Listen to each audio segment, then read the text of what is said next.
नमस्कार दोस्तों, आपका स्वागत है। आज हम भारतीय राज्य व्यवस्था के भाग 2 में भारतीय संविधान की उद्देशिका अथवा प्रस्तावना के बारे में जानने की कोशिश करेंगे। पंडित जवाहरलाल नेहरू द्वारा प्रस्तुत उद्देश्य संकल्प में जो आदर्श प्रस्तुत किया गया, उन्हें ही संविधान की उद्देशिका में शामिल कर लिया गया। संविधान के 42वें संशोधन 1976 द्वारा यथा संशोधित यह उद्देशिका निम्न प्रकार से है।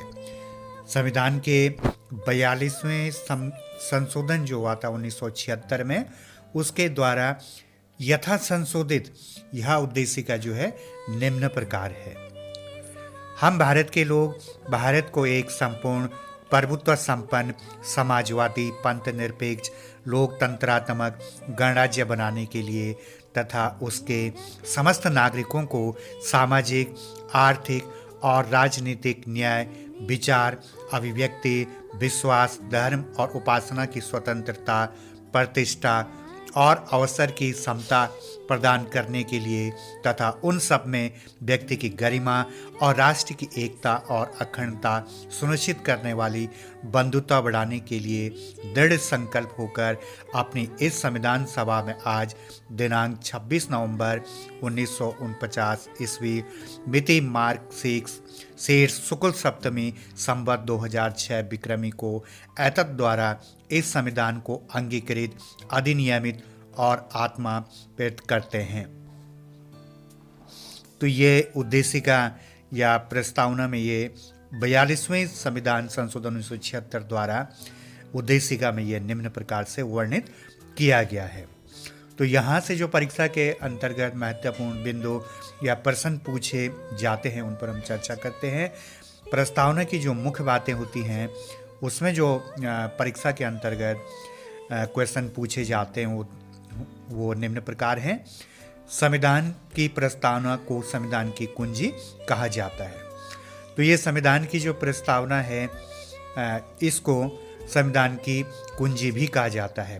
प्रश्न इस प्रकार बन के आता है कि संविधान की प्रस्तावना को संविधान की कहा जाता है या संविधान की कुंजी कहा जाता है। तो संविधान की प्रस्तावना को संविधान की कुंजी कहा जाता है। दूसरा बिंदु इस प्रकार बन के आता है, इसमें प्रस्तावना के अनुसार संविधान के अधीन समस्त शक्तियों का केंद्र बिंदु अथवा स्रोत भारत के लोग ही हैं। प्रस्तावना हमें बताती है, जो इस संविधान संशोधन किया गया था प्रस्तावना के अंदर, इसमें हमको यह बताया गया है कि संविधान के अधीन जो समस्त शक्तियों का केंद्र बिंदु है, वह स्रोत जो है भारत के लोग ही हैं। भारतीय जो जनता है, वह संविधान के अधीन जितनी भी शक्तियां हैं, उनका केंद्र बिंदु है। जैसे हम अपना नेता निर्वाचित करते हैं वोटिंग के द्वारा, तो वो सारी शक्ति जो है जनता यानी भारत के लोगों के अंदर ही है। तो यहाँ पर जो क्वेश्चन बन के आता है कि प्रस्तावना के अनुसार संविधान के अधीन समस्त शक्तियों का केंद्र बिंदु है।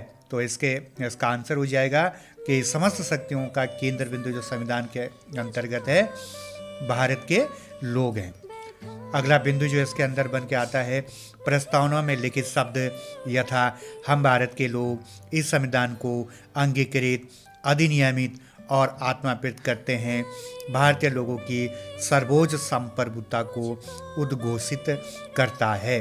ठीक है, इसके अंतर्गत जो है, जो संविधान के अंदर लिखा गया है, अंगीकृत, अधिनियमित और आत्माप्रेरित करते हैं, तो यह बताता है कि सर्वोच्च संप्रभुता है जो वो भारतीय लोगों की है। यानी भारतीय लोगों की भूमिका इस संविधान के अंतर्गत जो है, जो भी इसके अंदर शक्तियां हैं, समस्त शक्तियां हैं, उनका जो केंद्र बिंदु यानी सर्वोच्च पावर जो है, वो भारतीय लोगों को दी गई है इसके अंतर्गत। ठीक है, अगला जो महत्वपूर्ण बिंदु बन के आता है, उसके अंतर्गत प्रस्तावना को न्यायालय में परिवर्तित नहीं किया जा सकता।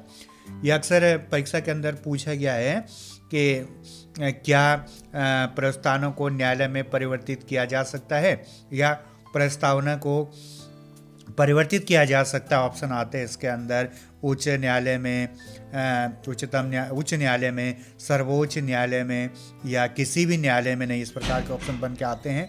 तो इसके अंतर्गत जो है इसका आंसर जो, तो इसमें जो है हमारा आंसर हो जाएगा कि प्रस्तावना को न्यायालय में परिवर्तित नहीं किया जा सकता। यह निर्णय यूनियन ऑफ इंडिया बनाम मदन गोपाल 1957 के निर्णय में घोषित किया गया था। तो यह बिंदु स्पष्ट हो गया होगा कि प्रस्तावना को परिवर्तित किया जा सकता है। इसका आंसर हो जाएगा कि प्रस्तावना को किसी भी न्यायालय में या कहीं भी परिवर्तित नहीं किया जा सकता है। इसके अंतर्गत अगला जो बिंदु आता है 42वें संविधान संशोधन अधिनियम 1976 के द्वारा इसमें समाजवादी, पंथ निरपेक्ष और राष्ट्र की अखंडता शब्द जोड़े गए हैं।